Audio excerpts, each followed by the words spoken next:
ഈശോമിശിഹായ്ക്ക് സ്തുതിയായിരിക്കട്ടെ. വിശുദ്ധ ലൂക്കായുടെ സുവിശേഷം 24-ാം അധ്യായം. യേശുവിൻ്റെ പുനരുത്ഥാനം. അവർ തയ്യാറാക്കി വച്ചിരുന്ന സുഗന്ധദ്രവ്യങ്ങളുമായി ആഴ്ചയുടെ ആദ്യ ദിവസം അതിരാവിലെ കല്ലറയുടെ അടുത്തേക്ക് പോയി. കല്ലറയിൽ നിന്ന് കല്ല് ഉരുട്ടി മാറ്റിയിരിക്കുന്നതായി അവർ കണ്ടു. അവർ അകത്ത് കടന്ന് നോക്കിയപ്പോൾ കർത്താവായ യേശുവിൻ്റെ ശരീരം കണ്ടില്ല. ഇതിനെക്കുറിച്ച് അമ്പരന്ന് നിൽക്കവേ 2 പേർ തിളങ്ങുന്ന വസ്ത്രങ്ങൾ ധരിച്ച് അവർക്ക് പ്രത്യക്ഷപ്പെട്ടു. അവർ ഭയപ്പെട്ട് മുഖം കുനിച്ചു. അപ്പോൾ അവർ അവരോട് പറഞ്ഞു, ജീവിച്ചിരിക്കുന്നവനെ നിങ്ങൾ മരിച്ചവരുടെ ഇടയിൽ അന്വേഷിക്കുന്നത് എന്തിന്? അവൻ ഇവിടെയില്ല, ഉയർപ്പിക്കപ്പെട്ടു.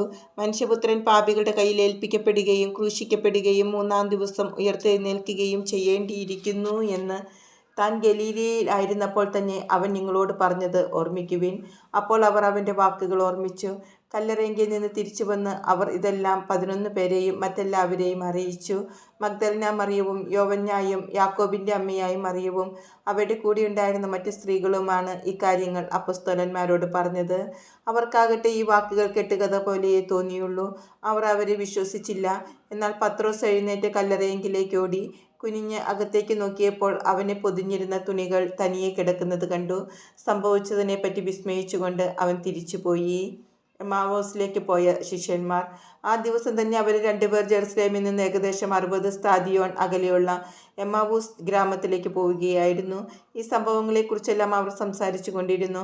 അവർ സംസാരിക്കുകയും വാദിക്കുകയും ചെയ്തുകൊണ്ട് പോകുമ്പോൾ യേശുവും അടുത്തെത്തി അവരോടൊപ്പം യാത്ര ചെയ്തു. എന്നാൽ അവനെ തിരിച്ചറിയാൻ കഴിയാത്ത വിധം അവരുടെ കണ്ണുകൾ മൂടപ്പെട്ടിരുന്നു.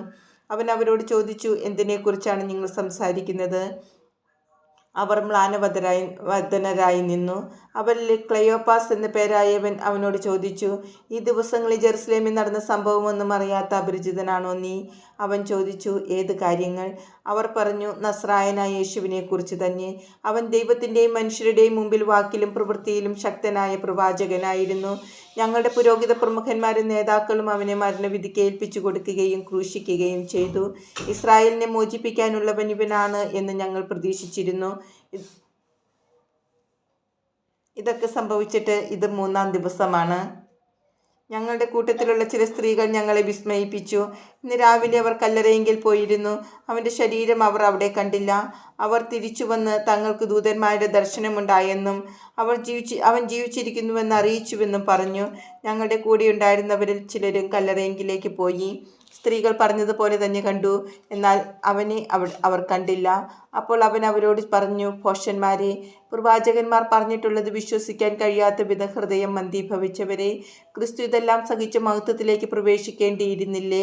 മോശ തുടങ്ങി എല്ലാ പ്രവാചകന്മാരും വിശുദ്ധ ലിഖിതങ്ങളിൽ തന്നെപ്പറ്റി എഴുതിയിരുന്നവയെല്ലാം അവൻ അവർക്ക് വ്യാഖ്യാനിച്ചു കൊടുത്തു. അവർ എത്തേണ്ടിയിരുന്ന ഗ്രാമത്തോടടുത്തു. അവനാകട്ടെ യാത്ര തുടരുകയാണെന്ന് ഭാവിച്ചു.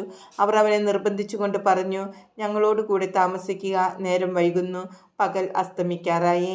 അവൻ അവരോടുകൂടെ താമസിക്കുവാൻ കയറി. അവരോടൊപ്പം ഭക്ഷണത്തിനിരുന്നപ്പോൾ അവൻ അപ്പമെടുത്ത് ആശീർവദിച്ച് മുറിച്ച് അവർക്ക് കൊടുത്തു. അപ്പോൾ അവരുടെ കണ്ണ് തുറക്കപ്പെട്ടു. അവർ അവനെ തിരിച്ചറിഞ്ഞു. പക്ഷേ അവൻ അവരുടെ മുമ്പിൽ നിന്ന് അപ്രത്യക്ഷനായി. അവർ പരസ്പരം പറഞ്ഞു, വഴിയിൽ വച്ച് അവൻ വിശുദ്ധ ലിഖിതം വിശദീകരിച്ചുകൊണ്ട് നമ്മോട് സംസാരിച്ചപ്പോൾ നമ്മുടെ ഹൃദയം ജ്വലിച്ചിരുന്നില്ലേ? അവർ അപ്പോൾ തന്നെ എഴുന്നേറ്റ് ജെറുസലേമിലേക്ക് തിരിച്ചുപോയി. അവിടെ കൂടിയിരുന്ന 11 പേരെയും അവരോടൊപ്പം ഉണ്ടായിരുന്നവരെയും കണ്ടു. കർത്താവ് സത്യമായും ഉയർത്തെഴുന്നേറ്റു, ശിമിയോന് പ്രത്യക്ഷപ്പെട്ടു എന്ന് അവർ പറഞ്ഞുകൊണ്ടിരിക്കുകയായിരുന്നു. വഴിയിൽ വച്ച് സംഭവിച്ചതും അപ്പം മുറിക്കുമ്പോൾ തങ്ങൾ അവനെ തിരിച്ചറിഞ്ഞതും അവരും വിവരിച്ചു. യേശു ശിഷ്യഗണത്തിന് പ്രത്യക്ഷനാകുന്നു. അവർ ഇത് പറഞ്ഞുകൊണ്ടിരിക്കുമ്പോൾ യേശു അവരുടെ മധ്യേ പ്രത്യക്ഷനായി അവരോട് അരുളിച്ചെയ്തു, നിങ്ങൾക്ക് സമാധാനം. അവർ ഭയന്നു വിറച്ചു. ഭൂതത്തെയാണ് കാണുന്നത് എന്നവർ വിചാരിച്ചു. അവൻ അവരോട് ചോദിച്ചു, നിങ്ങൾ അസ്വസ്ഥരാകുന്നത് എന്തിന്? നിങ്ങളുടെ മനസ്സിൽ ചോദ്യങ്ങൾ ഉയരുന്നതും എന്തിന്? എൻ്റെ കൈകളും കാലുകളും കണ്ട് ഇത് ഞാൻ തന്നെയാണെന്ന് മനസ്സിലാക്കുവിൻ. എന്നെ സ്പർശിച്ചു നോക്കുവിൻ. എനിക്കുള്ളതുപോലെ മാംസവും അസ്ഥികളും ഭൂതത്തിന് ഇല്ലല്ലോ. എന്നിട്ടും അവർ സന്തോഷാധിക്യത്താൽ അവിശ്വസിക്കുകയും അത്ഭുതപ്പെടുകയും ചെയ്തപ്പോൾ അവൻ അവരോട് ചോദിച്ചു, ഇവിടെ ഭക്ഷിക്കാൻ എന്തെങ്കിലുമുണ്ടോ? ഒരു കഷ്ണം വറുത്ത മീൻ അവർ അവന് കൊടുത്തു. അവൻ അതെടുത്ത് അവരുടെ മുമ്പിൽ വെച്ച് ഭക്ഷിച്ചു. അവൻ അവരോട് പറഞ്ഞു, മോശയുടെ നിയമത്തിലും പ്രവാചകന്മാരിലും സങ്കീർത്തനത്തിലും എന്നെക്കുറിച്ച് എഴുതപ്പെട്ടിരിക്കുന്നതെല്ലാം പൂർത്തിയാകേണ്ടിയിരിക്കുന്നു എന്ന് ഞാൻ നിങ്ങളോട് കൂടിയായിരുന്നപ്പോൾ പറഞ്ഞിട്ടുണ്ടല്ലോ. വിശുദ്ധ ലിഖിതങ്ങൾ ഗ്രഹിക്കാൻ തക്കവിധം അവരുടെ മനസ്സ് അവൻ തുറന്നു. അവൻ പറഞ്ഞു, ഇങ്ങനെ എഴുതപ്പെട്ടിരിക്കുന്നു, ക്രിസ്തു സഹിക്കുകയും മൂന്നാം ദിവസം മരിച്ചവരിൽ നിന്ന് ഉയർത്തെഴുന്നേൽക്കുകയും ചെയ്യണം. പാപമോചനത്തിനുള്ള അനുതാപം അവൻ്റെ നാമത്തിൽ ജെറുസലേമിൽ ആരംഭിച്ച് എല്ലാ ജനതകളോടും പ്രഘോഷിക്കപ്പെടേണ്ടിയിരിക്കുന്നു. നിങ്ങൾ ഇവയ്ക്ക് സാക്ഷികളാണ്. ഇതാ, എൻ്റെ പിതാവിൻ്റെ വാഗ്ദാനം നിങ്ങളുടെ മേൽ ഞാൻ അയക്കുന്നു. ഉന്നതത്തിൽ നിന്ന് ശക്തി ധരിക്കുന്നതുവരെ നഗരത്തിൽ തന്നെ വസിക്കുവിൻ. യേശുവിൻ്റെ സ്വർഗാരോഹണം. അവൻ അവരെ ബഥാനിയ വരെ കൂട്ടിക്കൊണ്ടുപോയി കൈകൾ ഉയർത്തി അവരെ അനുഗ്രഹിച്ചു കൊണ്ടിരിക്കെ അവൻ അവരിൽ നിന്ന് മറയുകയും സ്വർഗത്തിലേക്ക് സംഭവിക്കപ്പെടുകയും ചെയ്തു. അവർ അവനെ ആരാധിച്ചു അത്യന്തം ആനന്ദത്തോടെ ജെറുസലേമിലേക്ക് മടങ്ങി. അവർ ദൈവത്തെ സ്തുതിച്ചുകൊണ്ട് സദാസമയവും ദേവാലയത്തിൽ കഴിഞ്ഞുകൂടി.